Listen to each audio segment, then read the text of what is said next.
पहलगाम हल्ल्याचा निषेध करण्यासाठी अक्कलकोटमध्ये सामाजिक संघटनेतर्फे आंदोलन करण्यात आलं। बस स्थानकासमोर पाकिस्तानचा झेंडा रस्त्यावर चिकटवून जाळण्यात आला। तसेच पाकिस्तान मुर्दाबाद, भारत माता की जय अशा घोषणांनी परिसर दणाणून सोडण्यात आला। तसेच मृत्युमुखी पडलेल्या नागरिकांना श्रद्धांजली अर्पण केली।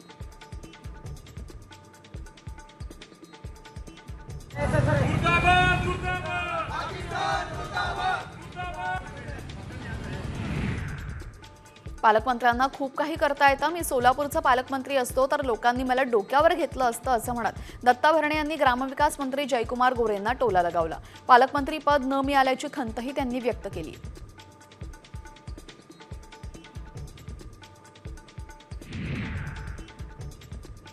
पंढरपूरच्या करमाळामध्ये आदिनाथ सहकारी साखर कारखान्याच्या अध्यक्षपदी आमदार नारायण पाटील यांची बिनविरोध निवड झाली आहे, तर उपाध्यक्षपदी महेंद्र पाटील यांची निवड केलेली आहे। दरम्यान निवडणुकीमध्ये नारायण पाटील गटाने 21 पैकी 21 जागांवर विजय मिळवलाय।